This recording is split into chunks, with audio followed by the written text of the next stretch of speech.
Assalamualaikum warahmatullahi wabarakatuh, and a perfect day to our respected lecturer, Madam Azalia. I'm Ummu Najja, and alongside my fellow presenter, Syahindah, we are honored to present to you today on the important topic of Singapore suicide rates. Okay, so have you ever heard why Singapore has seen the highest number of suicide rates in over 2 decades, particularly among young adults in their 20s? Okay, as you can see at the front, even recent research led by Tom and his team say that the increasing rate of adolescent suicide, along with the burden of self-harm and also mental health disorder, represent a serious threat to Singapore's future health and human potential. So, me, as part of LCC 402 members, I have studied the latest data from the Samaritans of Singapore and expert analysis to provide informed overview of these urgent social issues. So right now, as you can see in the front, I will walk you through a pie chart showing the distribution of suicide cases by age group in Singapore in 2022. So let's begin by looking at the background of the data first. So this pie chart, as you can see, is from 2023 report by the Samaritans of Singapore, which is a non-profit organization dedicated to a prevention of suicide. So it illustrates how suicide cases were distributed among different age groups in Singapore in 2022.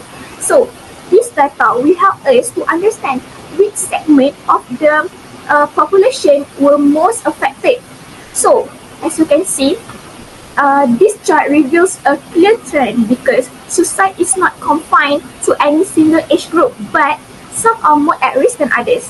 So, the most striking factors is that young adults aged 20 to 29 comprise the largest portion, accounting for 19.1% of all cases. But in contrast, those aged 80 and above represent a much smaller share. So at just 6.7%. So what we can say here, these figures highlight the urgent need to address mental health issues among both young adult and also elderly.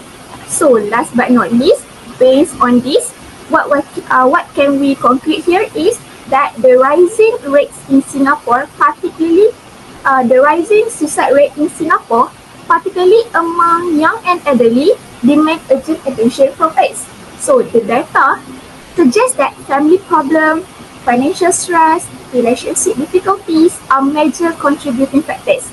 So, and also, experts agree that early detections, mental health support, and also increased community awareness are essential steps to prevent further tragedies and protect Singapore's futures. So right now, I'm gonna pass to the next presenter. Thank you, Ummu, and hello everyone. I'm the second presenter, and before I start my presentation, can I ask you some questions? Have you ever felt overwhelmed by your emotion? The movie named Inside Out show really, which is a young girl that experiencing with a lot of emotion like sadness, joyful, and also fear. But I want to say that in this movie, it shows that being sad is normal. But in real life, some people carry a deep sadness until they feel so overwhelmed and lose hope. This is the painful reality behind a suicide. And this might be happen. Suicide may be happen when someone is depressed for an extended period and they believe that die is the only way for escape.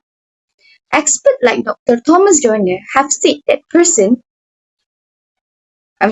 the expert like Thomas Joyner have said that suicide may be happen when three key factors came together. The first is when the person feels completely alone or disconnected from others. Second is when they think that they are burdened and would be better off without them. And last but not least, when people develop a tolerance for pain and fear of death, this might be happen from their bad experience. And ladies and gentlemen, ladies and gentlemen, I'm really confident to share this significant information to you guys because I'm already make a research through this topic. So without wasting any time, let me show you a bar graph that's showing a suicide trend in Singapore in 2019 until 2023, with a surprising and low drop in 2023. My beloved audience, now you're looking at the bar graph that has been published by the time by the Straits Time, and the data are using from Samaritans of Singapore. According to the Shara financial peak in 2024, the number of suicide dropped to the lowest since 2000. According to the bar graph, we might notice that the number of suicide did not consistently increase and decrease from year to year. Overall, this pattern shows a mixed trend because of the fluctuate annually without showing a clear long-term trend. So let me take you for a real trend. In 2019, there were 400 documented fatalities suicide. Then the number rose to 452 in 2020 and will decrease to 378 in 2021. Following this, there were a significant increase in 2022 that reached its peak point at 476 fatalities. However, the number of suicides fell sharply in 2023, which is to 322 suicides. This was not a sharp decrease from the previous year, but also showed us the lowest suicide count recorded throughout the 5 years. And the average number of suicide fatalities from 2019 until 2023 was approximately 406 per year. And to conclude, we might notice that this graph shows us that people are more aware of mental health and give a useful information. Suicide case rose from 2019 to 2022, but it significant drop in 2023, and it shows us a positive progress. This highlights the importance of early intervention and emotional support in preventing such a tragedy. Even suicide is a serious problem, but we should remember that we can achieve something when we work together and concern with each other. So that's the end of our presentation. Hopefully this information can useful for us. And thank you everyone.